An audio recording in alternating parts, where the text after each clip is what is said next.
Once upon a time, nestled in a quiet neighborhood with tree-lined streets and neatly trimmed lawns, lived two very different men from the same family.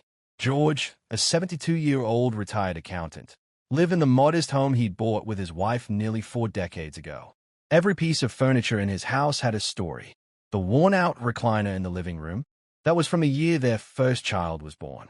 The old clock ticking in the hallway, a wedding gift, still working, still ticking, just like George's mindset toward money, steady, dependable, unchanging.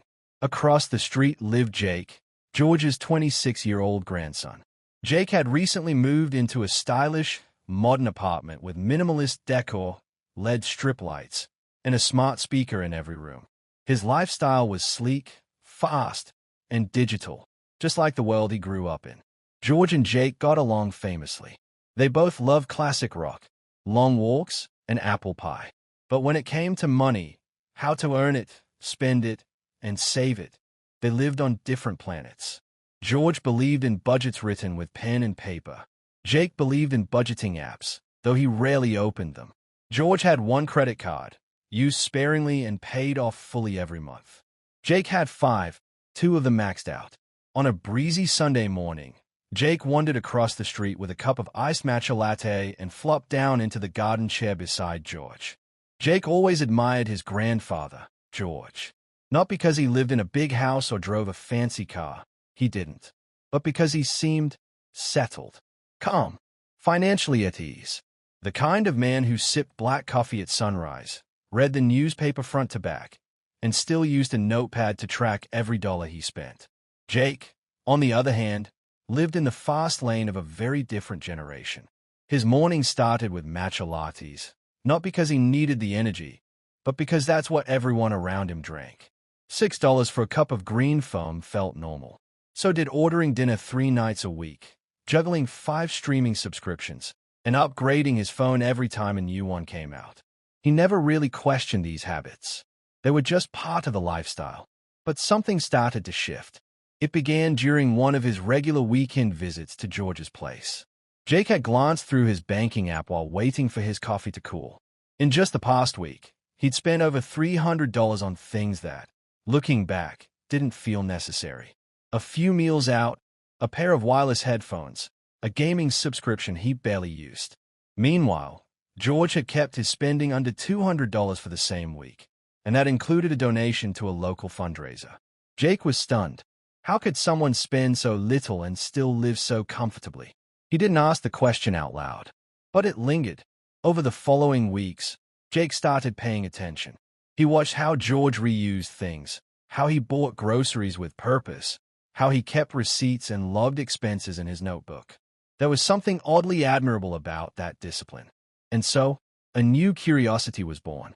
Jake began tracking his own spending, not just glancing at it, but actively noting where his money went. It was a revelation. He realized how many charges slipped through unnoticed.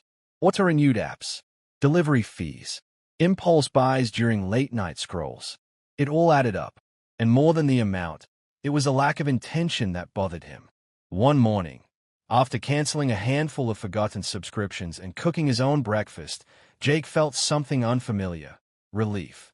There was no guilt, no stress, just the satisfaction of being in control, even if only a little.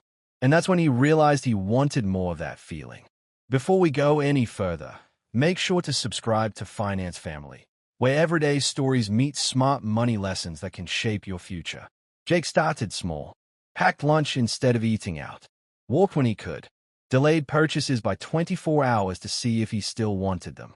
Slowly but surely, he created space in his budget and in his life. He remembered what George had once said during dinner. The key wasn't just saving money. It was learning to live below your means, to plan ahead, and to stop chasing everything new. Jake's generation had grown up surrounded by options. Financial tools were more advanced than ever, but so were the temptations. One-click shopping, targeted ads, social media influencers glamorizing luxury and excess. Everywhere he turned, someone was selling a lifestyle. But George's lifestyle, quiet, modest, intentional, was the one that stuck with Jake. As he made more changes, The stress began to fade. No more overdraft fees. No more wondering where all his money went. For the first time, Jake had an emergency fund. He began putting a percentage of his income into investments, slow and steady, just like George had recommended. And rather than using his credit card as a fallback, he used it like a tool, always paying it off in full each month. The more he saved, the freer he felt. And he wasn't sacrificing joy. Quite the opposite. Jake discovered that satisfaction didn't come from the dopamine hit of spending, but from the peace of knowing he was building something real. The transformation wasn't overnight. It was gradual, built on consistent choices.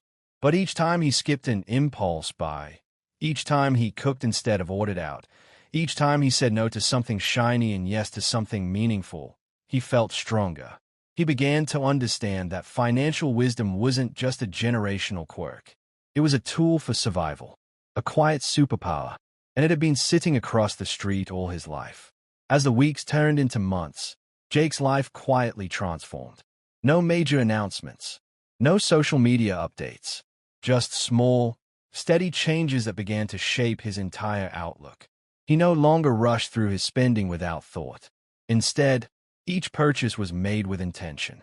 He cooked more at home, not just to save money, but because it brought a sense of accomplishment. The pile of unopened Amazon boxes became a thing of the past. Subscriptions that once silently drained his account were now canceled, replaced by neatly tracked goals and savings milestones. Jake's mornings began with budgeting and ended with gratitude. Where there was once anxiety about bills and balances, there was now clarity and calm. His credit cards, once close to being maxed out, were being paid down one by one. Every time he transferred money into his emergency fund or investment account, he felt something rare: control.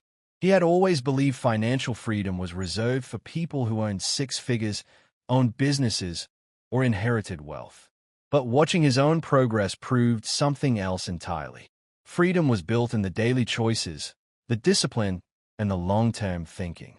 It wasn't about how much he made, but how much he kept, and how wisely he used it. Each weekend, Jake found himself back on that familiar porch across the street, coffee in hand, sitting beside the man whose life was a quiet blueprint of wisdom. Though their conversations continued, Jake didn't need them in the same way anymore. He was no longer looking for advice. He was living it. The lessons George had passed on didn't just change Jake's spending habits. They reshaped his values. He no longer bought things to feel good. He no longer measured success by what he wore, drove, or posted online. He began to measure it by peace of mind, by how prepared he was for an unexpected expense, by how much flexibility he had when opportunity knocked. At work, his focus shifted too. He became more intentional with his career choices, thinking about growth and purpose instead of just the paycheck. He even helped a few friends organize their finances, sharing what he had learned. Slowly, Jake was becoming a source of knowledge for others, just like George had been for him. One afternoon, Jake looked around his apartment and noticed how different it felt. Not because he'd bought new furniture or upgraded his tech, but because there was a lightness to it now, a sense that everything there had a purpose. No more clutter, no more chaos, just clarity. He had begun to value simplicity, not just as a financial principle, but as a lifestyle. Jake's story, like so many in his generation, had started with pressure.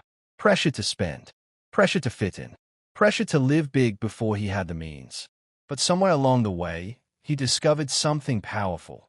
Living small on purpose could lead to a bigger life. His journey wasn't about giving up joy. It was about finding a new kind of joy. The joy of progress, the joy of freedom, the joy of not lying awake at night worrying about money. He had learned that the habits of his grandfather's generation weren't outdated. They were timeless. That contentment wasn't about limiting life, but about unlocking peace. And so, Jake moved forward, not perfectly, but intentionally. With a budget in hand and goals in heart, he continued building a life that aligned with what truly mattered. Because once he understood that wealth wasn't about showing off, but about showing up for your future, everything changed. And that's the power of generational wisdom. One quiet voice, one steady example, one conversation at a time. If you found value in this story, don't forget to like, share, and comment your thoughts.